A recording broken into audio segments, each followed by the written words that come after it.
Hi everybody. Thank you so much for joining us for the post-show discussion of Porn Play by Sophia. I've never asked you how to pronounce your last name.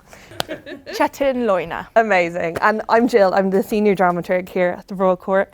This is a really, really special play that's been close to my heart for a very long time. And Sophia is a very special writer who's been very close to my heart for a long time. So I couldn't be more excited to have a chance to really dig into this play with you all tonight.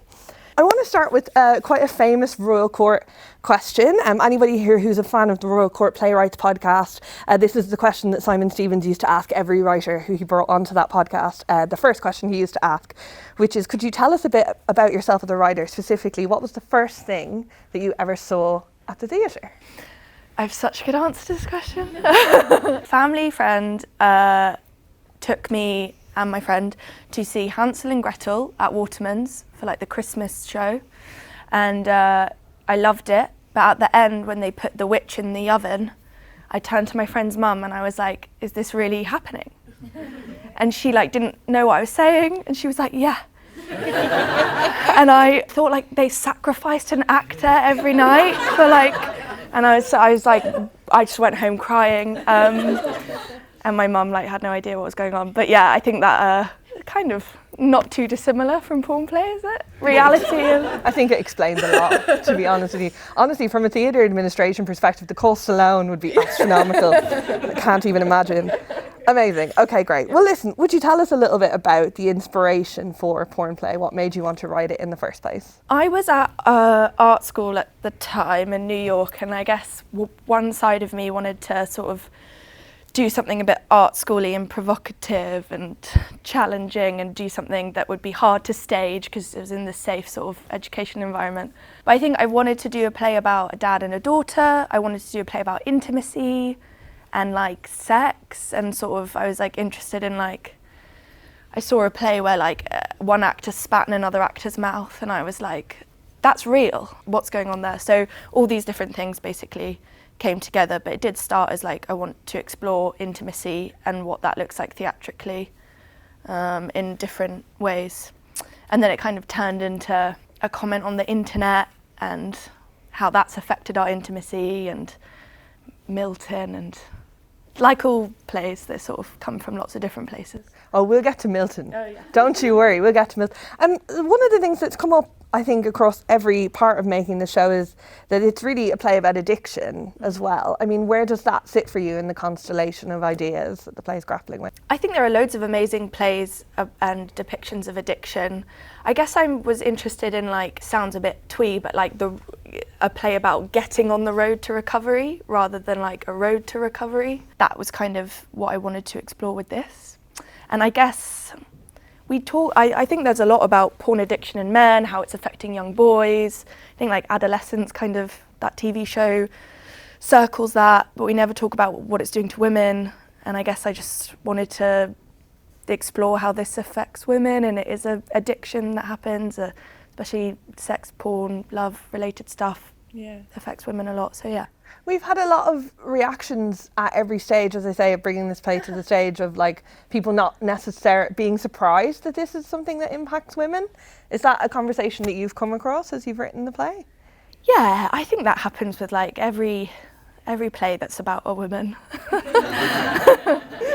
Sure. Can't believe they'd hate their children, or like can't believe they'd have an affair, you know. So I guess I see it as a legacy about that, but I know what you mean. I guess people don't even think that women watch porn. I remember like we talked about when Billie Eilish did that Vogue article, and that was like the tabloid thing that everyone ran with, and it was like, it's interesting. Even when you have stuff like Fleabag who are making it pithy and funny, it's like, Yeah, but it's not new information, at least not to you and not to me, that women consume pornography.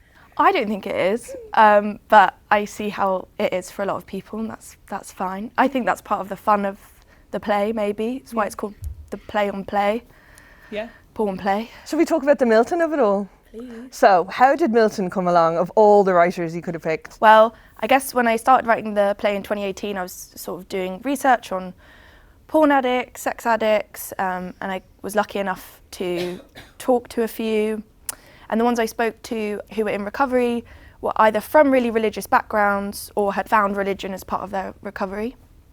And I don't know if I was that interested in writing a play about religion, but I definitely saw the sort of importance of like the patriarchal figure of God that kind of is present in addiction sometimes, and is definitely present in sex and porn and intimacy.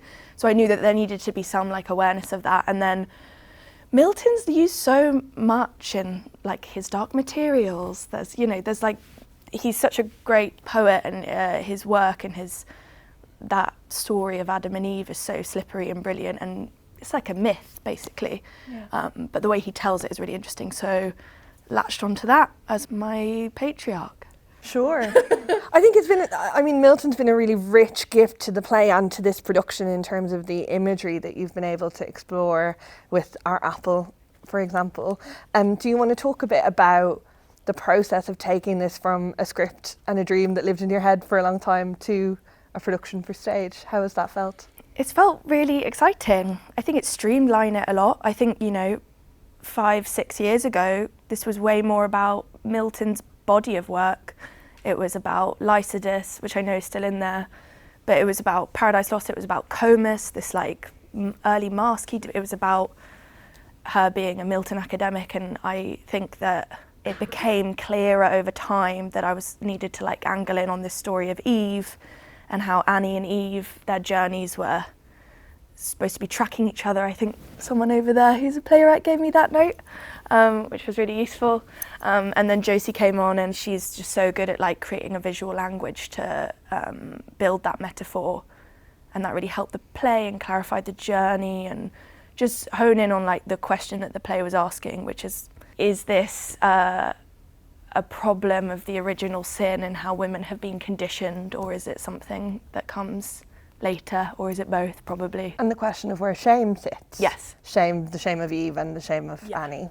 And are women's sexual fantasies, like preferences, shaped because of this like mythology of being subservient? Are they formed by early encounters like the Jasmine story, where your sexual development happens alongside these like abuses of power? Or is it something dark and mysterious and more complicated? Things that you think, what was the line in the first scenes? Maybe women have deep, mysterious things about us that you could never possibly understand? Yes, exactly. Very good. Maybe. Shall we talk about the politics of the play? So one thing I found really interesting is that in responses we've gotten to the play so far, we've had people say that it's too critical of porn, that it doesn't go far enough in its criticism of pornography. I take that to be a good sign, that you're annoying everybody equally, which is what we always strive to do here at the Royal Court Theatre. Where do politics sit for you in relation to the story? Do you have a message that you want to relate to your audience, or are you not interested in that? Yeah, of course. It's tricky. I think Josie asked this really early on. She's like, if you could ban pornography tomorrow, would you? I think porn has like a great place, especially for like sexual exploration and like queer identities. I think like porn is a great part of people learning about sex that they're not immediately have access to. So I think porn is great in some ways. I think the internet is probably what I'm more sort of like, how the internet and porn have coalesced. Is kind of scary, just in the sense that like if you're 12 you can access really violent pornography within like 10 seconds, and I think it's slightly better now because you have to put in an age verification in an email, which I'm sure 12-year-olds can get past in 30 seconds, but that's still an extra 20 seconds, right? So I guess the political message is like this stuff is like so readily accessible, and it shapes sexual tastes in a way that's like really dangerous. And just the violence of it, so it's so out there. And I think the banning pornography that has choking is amazing. And obviously there should be better laws around policing violence against women and how easy it is, violence against people. So it's really complicated because you can't also, the porn industry is horrible and exploitative, but also just the way that porn websites copy stuff. There's no way to license porn, there's no way to like make sure that you're paying your workers. It's like a horrible industry that's really hard to untangle. Yes. Yeah, sure. So politics it's probably not good, yeah. It's complicated. Yeah, sure. I suppose I've one more question for you. And then we'll open it to the audience, which is that a very, very, very long time ago, you said to me about your work that all of your plays are essentially two people reaching towards one another to hold hands, which is literally, spoilers for all involved, the final image of this play. What does that image mean to you? What's so important about that for you? I just think that I stole that from a great writer called Kenneth Lonergan, who I'm obsessed with, who makes great plays and films. I think what I'm interested in stories is the human condition, which is a strive for connection and intimacy. And what makes good drama, I think, is making that really hard. So I like a quietly optimistic ending where there's a gesture towards the possibility of intimacy and connection, because otherwise, geez. What are we here for? Exactly. Yeah. What are we here for? To try and hold each other's hands, right? Yeah. Well, I'm delighted that in this particular case, the two characters are successful. Yeah.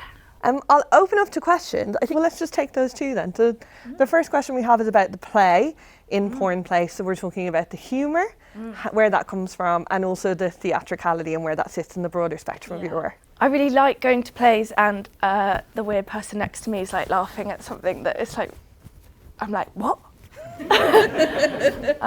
So I guess I just wanted to pack this with loads of that. And we had like loads of conversations with the cast as well during previews about what it means when people are like laughing. I guess I'm talking about the D-lock scene in particular, like when should the laughter stop? And if you want to control that or not, or if that's like part of the interesting thing. So I'm like interested in that, maybe in a evil overlord way. But yeah, I think that's interesting. And then theatre, yeah. The sort of thing that I would offer that's maybe the most interesting is this play is full of like sex scenes and intimacy scenes. And I think I realised that I have not seen a lot of sex on stage. So the way I wrote it was very filmic, because that's the main place where I've absorbed intimacy with that, you know, depicting it. And that's really interesting. And it was a real challenge trying to bring that to life. And I don't know, I think I'd do it very differently next time. And then play, because it's fun and also it's a play. Yeah. So the second question was about research, particularly as it relates to, well, we keep calling it the PMO scene because it's porn, masturbation and orgasm addiction, right? Yes. But I'll let you go from here. You know far more than me. I emailed asking if I could come and to a lot of Porn Addict Anonymous meetings or porn and sex, and they said no, which is understandable, as I was a much younger, rambunctious person when I did that. But Reddit, there is a Reddit thread called NoFap, and I strongly don't recommend anyone goes on it. It's like a really dark corner of the internet, but that is where a lot of that shorthand comes from. So yeah, that the internet's great sometimes. But yeah, that's where that comes from. Dark corners of the internet, all right. Yeah. Any more questions maybe from this side of the room? Yeah, go ahead. The question was, how much did the language change of the play in rehearsal, and what changes, if any, were there during the preview process? The language didn't change that much because the actors are all amazing and are chameleons. I think when I was doing rewrites in previews, it was a lot easier to add bits with their voices in mind. So like, that's this amazing Bradford accent. It's like easy to give him words to help with that musicality. But yeah, I don't think the language changed that much. I think previews, it was mainly about making the play clear, making the play fit this space. It's sort of a question of the multi-rolling got streamlined a bit. There was the dad originally plays another character who's her boss basically at the university, and we ended up lifting that out just because I guess when you're writing you don't think about, well you do think about, but you think of the possibilities of doing it at the Littleton and having another cast member, right? But just making sure that the story is clear, and I think also in this space we realised it had to be under 100 minutes. That is definitely, with this little back support, I think we realised that was essential. Originally we had the scene where she gets her award. There was originally like a straight version of that at the top of the play. But we removed that because there was actually no need for it. which is actually really fun to realise when you're rehearsing how much you can par it back, because everyone's working really hard to tell the story. I found previews like a really intense period, but actually like learned the most I've done through theatre. Very thankful for previews. Very weird I don't think in any other art form though you're like sitting alongside the audience consuming it and like making it, and responding to them. It's very weird. It's quite punishing. That's about practicalities. You have the preview one day and then everyone comes in the next day and you thrash it out. After preview one, met Jill, David and Josie at the bar, and they had their notes, and then I panic and I wake up in the morning, and then we try it the next night without one scene, see if that works. Might need to put it back in, take another scene out. I think we saw after the first preview that we didn't need that first party scene, so that was out, and that was kind of a clean cut and lift. But then through the next 5 previews, we're realising like now that we don't have that hint that the award is coming at the beginning, you've got to seed that throughout the scenes. So that was probably the most challenging, because the other stuff you can just say the scene's not happening anymore, but coming in with pages and trying to hand them out and going sorry to the actors and stuff. So it's fun, it's like live, isn't it? It's all the fun of the fair.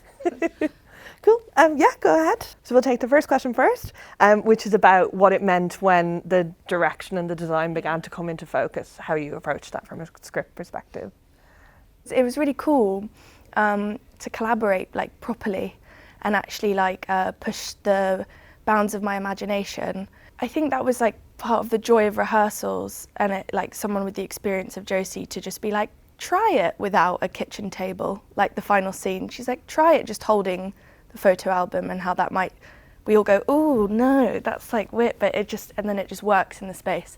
So that was fun. I think some of the newer scenes, like the student scene, I needed to do a couple more passes on, because they sort of existed in like more of a realistic space, and whereas the other scenes, like the pie scene, quite easily could translate to a more abstract space. They just needed slight tweaks, I guess. But sometimes that was really fun, like the limitations of staging the doctor scene in the round actually gave way to like really cool, surreal, like where you're like, that's not how a gynecological, and then you're like, oh yeah. So I think it was like probably my favourite bit of the process was actually expanding it into an abstract space and actually seeing what themes that then threw up. It was really fun. Early on in rehearsals, Ambika and Asif and I just sort of stayed late and we went through the script and we just did tweaks. We sort of decided what kind of background this family were from, what their religion was. I think there's stuff that's been cut, but we sort of changed references to like grandmother to like granddad that he says to like Babaji and stuff like that. So we just did a pass, but Ambika and I have like a joke about like the Oxford students that will do it and like not change the name, but it's going to be like Georgia like Smith like being like I'm Anisha Sandhu and like not changing it, and how like that's kind of fun, and also we just feel like that's kind of amazing that it's that like the play is kind of about othering, and how that is like a fun experience that will live on maybe. Yeah. And they'll have more authorship of that, which is fun. Go ahead. Just a quick follow-up, how long did you have for rehearsals? 4 weeks. Yeah. So from the page to the first preview was 4 weeks? 4.5 weeks, including like 3 days of tech. Yeah. There's process before that as well though, so there'd be a white card meeting where we first get a sense of the shape of the design. I don't know how far out that is, a couple of months out? And then a final design presentation where we see a little mini version of this in a little cardboard box. So there's conversations going on all through that time as well in the lead up to rehearsals. Rehearsals is almost like the final step. Yeah. Does it feel that way? No, it actually feels like this is it. Yeah. Yeah. It's I think we all would have loved another week of rehearsals, but I don't think there's ever been a production where they haven't felt like that. So yeah. That is true. But we had a version of this in the rehearsal room, the set. It was like it didn't have upholstery on it. It was just foam, but that was really fun. We were just sitting in bean bags and it made it comfy and weird, and all our backs hurt. Any other questions? I haven't taken any from this part of the room here. Yeah, go ahead. So the first question was related to the politics of sex work. specifically, and where I suppose you sit in that spectrum, having done the work that you've done on this play. Do you have any instincts either way? Yeah, I think I can answer them sort of Together. yeah. Sure. It's really interesting. When we were deciding what to put on the screen, right, we had like big ethical questions in the building about like what was sort of too much or allowed, and how to license porn. And we got in touch with a great porn maker and sex worker who lives in Germany and has a great like archive of ethically made porn. And he was such a nice guy and like was a great consult. His stuff is great for the world, but that's not what this play is about. So I just do want to make that distinction. And I think at the beginning I was also like, porn is like a great thing for so many people to explore aspects of their sexuality that they wouldn't previously be allowed to with outside help from things that aren't just their imagination. There's a great book that I love by Nancy Friday called My Secret Garden, which is a collection of like psychiatrists collected like over 700 women's sexual fantasies, and many of them to do with like porn. And I think that's amazing, and in no way do I want to like tamper any like explorations of sexual identity. I think that's so important, and that also does overlap with sex work. This play like can't chew off all of that, and I do acknowledge that that's a limitation of the play, but I did set out to do a play that was sort of saying like, what is the darkest version of this timeline, and how does the internet and the way that people unethically consume it affect people. It's just one story in a sea of stories. Yeah, but I spoke to, like right early on when I wasn't sure what this play was going to be, and I thought maybe I would do it about porn performers. I did talk to some. I think there's already like so much good stuff out there, and I just thought that wasn't really the story that I was also qualified to tell. It's really interesting, and I hope someone does write about it more. One more question. Okay, that is a question about, I guess, how far you wanted to push what was possible technically on stage. I learned very quickly that I don't want to push things at all. I'm quite a playful, soft person, and I was actually quite horrified. Like it's a big thing that I've gone through in the past 6 weeks about like the difference between imagination and reality. It's almost like the play was happening. Yeah, so I think care and play, and also just like, I think a lot of the stuff would have been more possible on film because you do 3 takes and then you're done. But creating something which actors can do for eight times a week is very different. So I've learnt loads, and it's been great. And I think we treaded the line. And I think also working with Josie and Wayne, they're so experienced. Yeah, I really sort of followed their lead and also learnt my own compass. It's been a good learning curve. Yeah, and an exciting one. Yes. I couldn't be prouder of the play, my friend. Aw. Thanks for spending some Jill's time with believed us. in it for ages. Thanks, Jill. That's the easiest part. Thank you so much for spending your evening with us, everybody. We can't thank you enough. Thank you, Sophia, for your time and your insights. And that's been our post-show discussion of Porn Play, everybody. Have a wonderful evening. Thank you.